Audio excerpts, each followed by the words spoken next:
Hey everybody, Neil the Knife Guy here. Just doing a quick video. Haven't seen this on YouTube yet. Haven't seen it really in any of the forums or anything.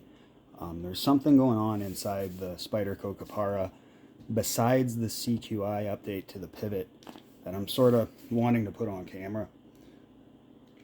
So as I get this apart, I'll keep talking. Had this apart once before, that's how I sort of noticed this. I have read on one of Spyderco's forums, just in literally a brief reply, one comment type thing, that inside this is not a regular stainless steel ball for the lock bar, and that it's actually a black ceramic ball. So I'm just trying to get this top scale off. I have a little pen cap that I usually use.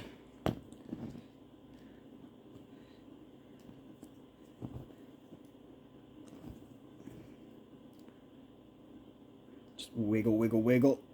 There goes the top scale. I don't think I'm going to clean this out or oil it or anything.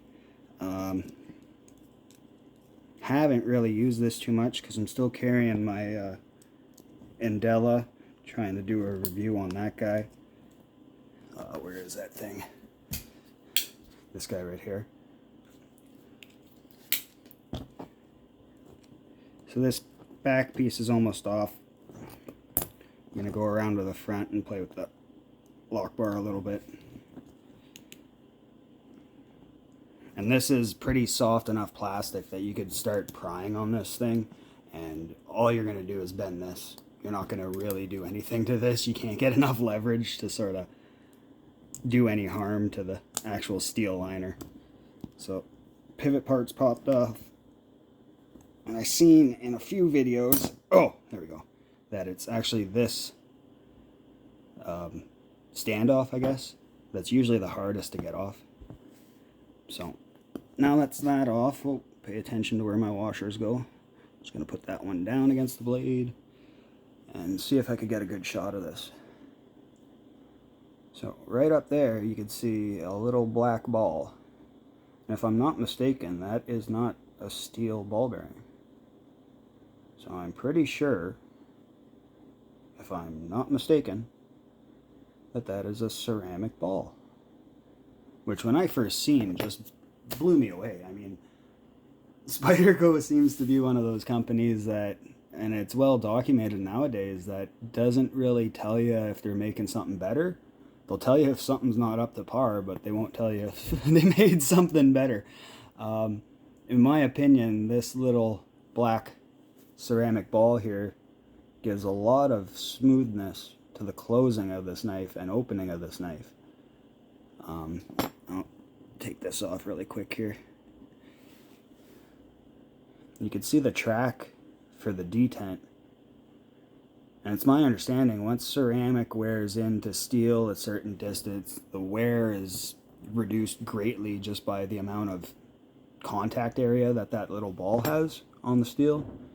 So it's not like you're gonna wear through the blade or the tang of the blade with a ceramic ball just because it's harder. I don't really think that to be an issue. All you're gonna get is a smoother action. So, well, I have this part, might as well show you the actual pivot to it too. The little collar portion here just slips right over the regular pivot. Blade sits on top of that. Grab your little washer here, not drop it on the frickin' floor. Like I said, I'm not going to re-oil this. I don't really put a lot of oil in my knives. I rely on the washers sort of wearing down. Once phosphor bronze washers wear down a little bit, they produce, I don't want to say a powder, but they produce a film that actually works a lot better than the oil you'll put in it. So when they say about breaking in a knife, that's usually what I think of when someone says breaking in a knife. The knife has to break in, is that you're wearing the parts together so they're all nice and smooth and have the most contact, so that there's no minute gaps in between any of the parts. To me, that's what breaking is. Anyway. So, just going to put this quickly back together. I believe the best way is to do the pivot first, because that way you could pop this lock bar up just like that, and then just work your way back to the tail end. Everything sits nicely like that. Throw your scale back on top. Make sure you're seated a little bit. I think I took the pivot out last, so I'll put the pivot in first. Just so it stops turning. Not even any pressure into it. Where's my T9? I believe it is. Pop that little guy in there. Twisty, twisty, twisty. And I'm not doing down any of these tight. I believe in tightening screws in a pattern like you do on a car or on a tire. You always snug them down little by little. Just going to go back to the pivot here. And I always do like snugging this up just until 2 fingers sort of start spinning. Also, one thing I wondered, I wish someone would invent a torque wrench for knives. Something like this that you could set a certain amount of pounds per square inch or whatever, and once you reach that torque, the sort of ratchet breaks. Honestly, I might try to invent that myself, come to think of it. Put in the comments down below if you'd love to see a torque wrench for a knife with like actual specific specs. The company could start putting out how hard to torque down your screws and everything like that. Just gonna grab my T9 here, go back over these body screws. You don't really need to torque these things down like crazy. Just until you yield. Just until you notice they stop. You could really force them from there and get a good bite, but I don't really see a point to it. Centering's bang on still. Oh, a little bit of blade play. Tighten that up with the right size bit. I really need to get a new set of bits and drivers here. Still centered. Still a little bit of play.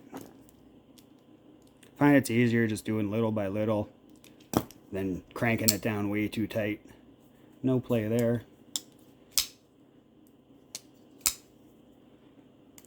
And drops shut pretty damn good. God, I love this knife. Oh, a little bit.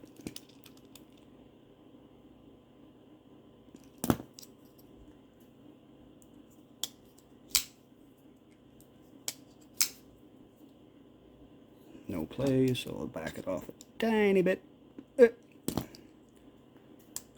Drop shut. Nope. And that's all you're doing. You're just trying to tune it to where you get no blade play and the best action possible. Drop shut. No blade play. So that's just a quick video from me, guys. Just wanted to show you the little ceramic ball that no one's telling you about. So hope you like this video, guys. Just a quick disassembly here. And stay tuned for more videos. Thanks, guys.